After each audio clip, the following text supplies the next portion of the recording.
CETA കെറ്റുവിന് കീഴിലാക്കുവാനുള്ള ഉത്തരവിൽ നിന്നും പിന്മാറി സംസ്ഥാന സർക്കാർ.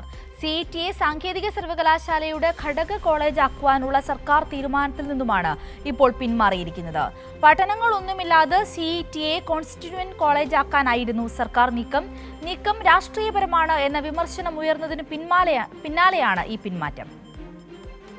ഷീജയുണ്ട് വിശദാംശങ്ങളുമായി. ഷീജ, നോക്കൂ, വളരെ വലിയ തരത്തിലുള്ള വിമർശനം ഈ ഒരു സർക്കാർ തീരുമാനത്തിനെതിരെ ഉയർന്നു വന്നിരുന്നു.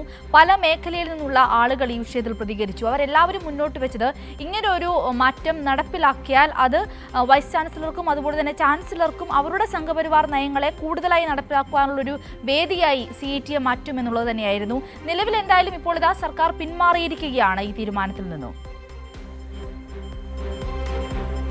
സർക്കാർ ആ ഒരു തീരുമാനത്തിൽ നിന്ന് പൂർണ്ണമായും പിന്മാറി എന്ന് പറയാൻ സാധിക്കുകയില്ല. കാരണം ഈ CETA കോൺസ്റ്റിറ്റ്യൂവന്റ് കോളേജ് ആക്കുന്നതിലൂടെ അതിനെ സർക്കാരിന്റെ അധീനതയിൽ നിന്ന് മാറ്റി VC-യുടെയും ചാൻസലറുടെയും അധീനതയിലേക്ക് കൊണ്ടുവരുന്നു എന്നുള്ളതാണ് അതിൻ്റെ ഒരു പ്രശ്നമെന്ന് പറയുന്നത്. അപ്പോൾ പൂർണ്ണമായും സർക്കാരിന് ഒരു തരത്തിലുള്ള നിയന്ത്രണവും അതിലില്ലാതെ വരികയും ഗവർണർക്കും വൈസ് ചാൻസലർക്കും പൂർണ്ണമായും അതിൽ ഏത് തരത്തിലുള്ള ഇടപെടലിനൊരു സാഹചര്യവും ഒരുക്കുന്നു എന്നുള്ളതാണ് ഈ കോൺസ്റ്റിറ്റ്യൂവന്റ് കോളേജ് ആക്കുമ്പോൾ ഒരു പ്രശ്നം. അതുകൊണ്ട് തന്നെയാണ് സ്വാഭാവികമായും CETA-യിലെ ജീവനക്കാർ, അധ്യാപകർ, വിദ്യാർത്ഥികൾ എല്ലാവരും ഒറ്റക്കെട്ടായി തന്നെ ഇതിനെതിരെ ഒരു പ്രതിഷേധവുമായി രംഗത്ത് വന്നത്. അക്കാദമിക് രംഗത്തുള്ള പ്രമുഖർ അടക്കം ഈ ഒരു സർക്കാരിന്റെ തീരുമാനത്തിനെതിരെ രംഗത്ത് വന്നിരുന്നു. ആ ഒരു പശ്ചാത്തലത്തിലാണ് സർക്കാർ ഇതുമായി ബന്ധപ്പെട്ട് കഴിഞ്ഞ മാസം 15-ാം തീയതി ഇറക്കിയ ഉത്തരവ്, ആ ഉത്തരവിൽ ഒരു തിരുത്തൽ വരുത്തി ഇപ്പോൾ കഴിഞ്ഞ ദിവസം ഉത്തരവ് ഇറക്കിയിരിക്കുന്നത്. ഇത് സംബന്ധിച്ച് എല്ലാ വശങ്ങളും പരിശോധിച്ച് തുടർ നടപടിയിലേക്ക് കടക്കുക എന്നുള്ളതാണ് നേരത്തെ രൂപീകരിച്ച കമ്മിറ്റി.